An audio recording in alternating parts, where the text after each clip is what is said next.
Good evening বন্ধুরা। একজন বন্ধু বলেছে তোমার ক্যামেরা কোয়ালিটিটা আর একটু যদি ভালো করে দেখো। ক্যামেরা কোয়ালিটি তো আর উন্নত হতে পারে না।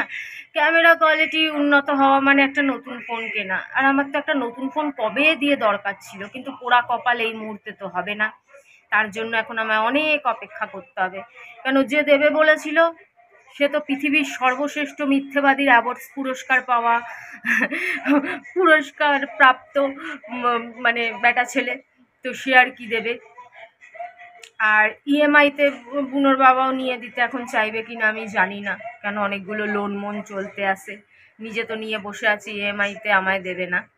আর এই ইএমআই বুনোর বাবা আমার জন্যই পাচ্ছে, সেটা ভুলে গেছে যে আমি ফ্রিজ কিনেছিলাম, আমি অমুক কিনেছিলাম, তমুক কিনেছিলাম, ঠিকঠাক শিবমের জন্য ফোন কিনেছিলাম, এগুলো ঠিকঠাক মতন মাসে মাসে চুকিয়েছি বলে এই সুযোগ পেয়েছে, নাহলে বুনোর বাবার এরকম কোনো ফোনই আসতো না লোন নেওয়ার জন্য। আমি এগুলো এত সুন্দরভাবে চুকিয়েছিলাম, তারপর থেকে বুনোর বাবার খালি লোন নেওয়ার ফোন আসতো।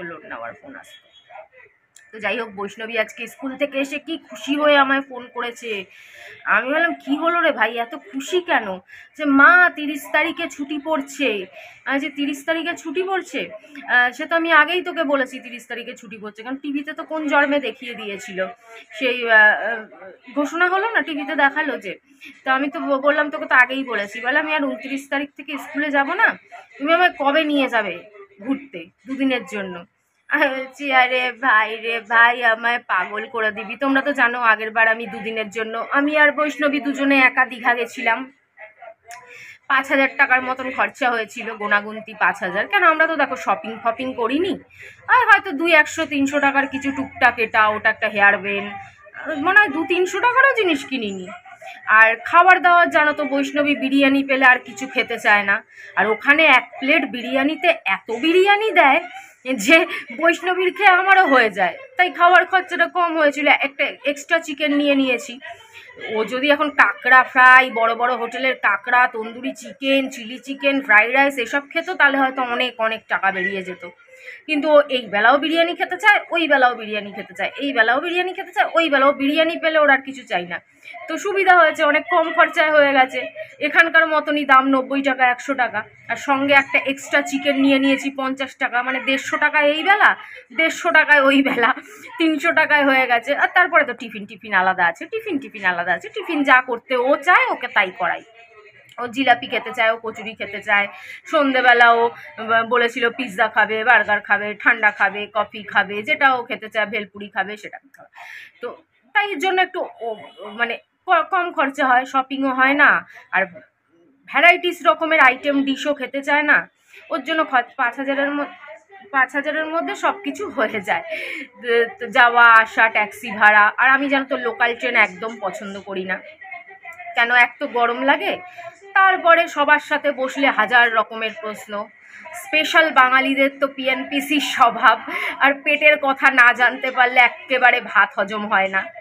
একা মা মেয়েকে দেখে আবার 100টা প্রশ্নের উত্তর দাও। হাজব্যান্ড কোথায়, বাবা কোথায়, ওই কোথায়, সেই কোথায়, কেন এলো না, কিসের জন্য এলো না, দুনিয়ার প্রশ্নের উত্তর। ভাই এমনিতে তো সোশ্যাল মিডিয়ায় প্রশ্নের উত্তর দিতে দিতে জীবন শেষ, তারপরে একটু শান্তিতে কোথাও যাব, সেখানেও যদি প্রশ্নের উত্তর দিতে যেতে হয়, তাহলে তো হয়ে গেছে। কেন আমার তো অভিজ্ঞতা আছে, আমি এখন ট্রেনে চড়ি না ঠিকই, কিন্তু ছোটোবেলায় তো মারাত্মক লেভেলের ট্রেনে চড়েছি। কেন আমার মা নিউ ব্যারাকপুর থেকে যখন এখানে নিয়ে আসতো, ট্রেনেই বেশিরভাগ নিয়ে আসতো, বাস খুব কম। বাসে মাঝে মাঝে ওই বিটি কলেজ না কি ছিল, বিটি কলেজ থেকে বাসে মাঝে মাঝে নিয়ে আসতো, বেশিরভাগ ট্রেনে করেই নিয়ে আসতো। তো ট্রেনের অভিজ্ঞতা আমি দেখেছি, 1000 প্রশ্ন যে। তাছাড়াও টুকটাক যেটুকুনি দূরপাল্লার যেসব ট্রেনে চড়েছি, মানুষ তো নানান রকম গল্প করে, প্রশ্ন করে, সব সময় অত মুড থাকে না। আর আমার না এসি বাস খুব ভালো লাগে, কেন জানি না এত ভালো লাগে আমার এসি বাসে চড়তে। সেরকম দামি চড়তে পারি না ঠিকই, ভলভো লেভেলের অতটা, মিনিমাম যেগুলো ঠিক আছে। তো এই সীমিত টাকা থেকে দুদিনের ঘুরতে যাওয়া বলেছে, আসলে 10 দিন থাকবে, 10 দিনের বেশি থাকবো না মা। আমি বলছি আচ্ছা ঠিক আছে, ওতেই আবার মাথা খারাপ হবে।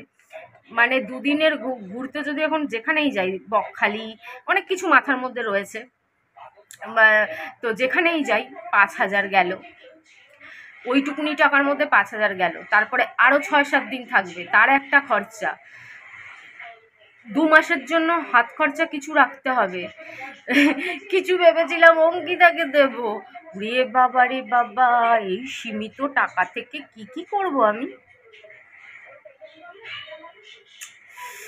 যার টাকার দরকার তার ইনকাম কম, আর যার পরিবারে বিশেষ কেউ নেই তারা নানান রকম করে ইনকাম করেই যাচ্ছে, পয়সা ছাপাচ্ছে, কিন্তু সেটা দেখে আমার লাভ নেই। কেন? আমি তো পারবো না ওইসব করতে, তাই ওইসব বলেও লাভ নেই। না পারবো, ছাড়, বাদ দাও, ওইসব কথা বলে লাভ নেই। যে যা কামাচ্ছে কামাক, আরও বেশি কামাক। আমি আমার যেটুকুনি কপাল সেটুকুনি পেলেই হয়েছে।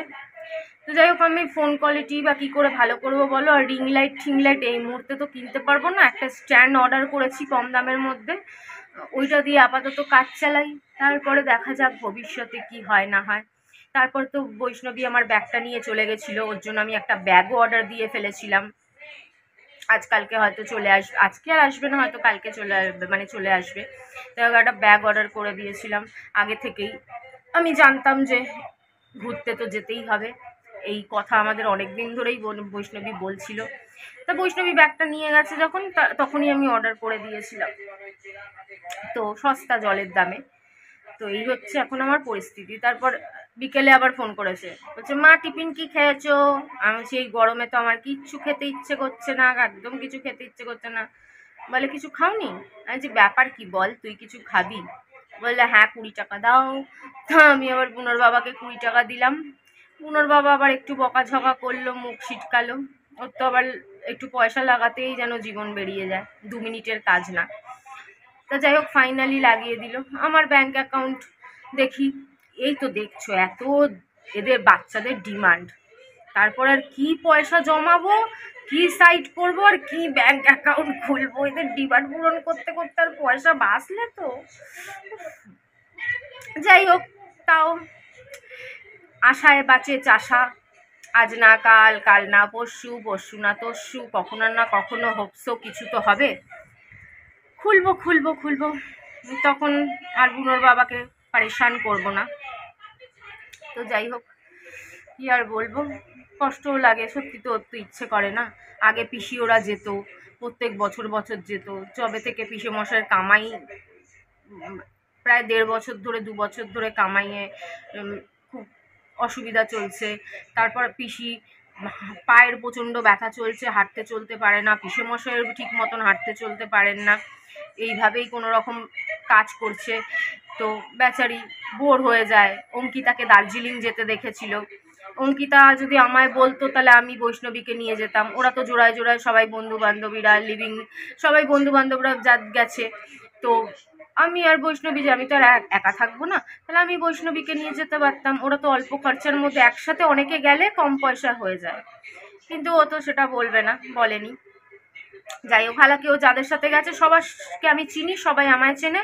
আমাদের মানে ইয়ার্কি ঠাট্টা বন্ধুর মতন সম্পর্ক। এর আগে অনেকবার দেখা হয়েছে, হাসি ঠাট্টা, তোমরা ভিডিওতেও দেখেছো, একদম ফার্স্টের চ্যানেলে ভিডিওতেও দেখেছো। তাদের সাথে আমার সাথে বন্ধুর মতন সম্পর্ক, কোনো কিছুতে কোনো প্রবলেম হতো না, আমায় বললেই আমি যেতে পারতাম যেভাবেই হোক পয়সা জোগাড় করে। তো অল্প খরচার মধ্যেই সব কিছু করেছে, ট্যুর প্যাকেজ মানে থাকে না অল্প পয়সার মধ্যে, তো আমি একটা ম্যানেজ করি। তবে থেকে ওরও দার্জিলিং যাওয়া ঘোরার খুব শখ, কি বলবো আর। যাই হোক, দেখি কোন জন্মে হয়। বাবা দার্জিলিং গিয়ে 40-50 হাজার টাকা উড়িয়ে আসতো, গ্যাংটকে গিয়ে 40-50 হাজার টাকা উড়িয়ে আসতো, এমনকি দীঘায় গিয়ে 30-40 হাজার টাকা উড়িয়ে আসতো। তার মেয়ে বেচারি ঘুরতে পারছে না, কি পোড়া কপাল হলে এগুলো হয় বলো না। ঠিক আছে, ওর মা তো বেঁচে আছে, চেষ্টা করবে যেটুকুনি পারি। I will try my level best. তারপরে ভাবছি যে দীঘাতে জগন্নাথ মন্দির হচ্ছে, এতে আবার আমাদের মতন গরিবের জন্য আবার একটুখানি দুঃখের সংবাদ না হয়ে যায়, আরও না রেট ফেট বেড়ে যায়, তাহলেই মুশকিল হয়ে যাবে। এমনিতে তো দীঘার লোকেরা বলে এখন নাকি দীঘাতে অক্সিজেন বলে কিছু নেই, অমুক নেই তমুক নেই, 12 মাস সিজন। তারপরে মন্দির হলে বলবে তো আরও সিজন হয়ে গেছে। বাবা গো।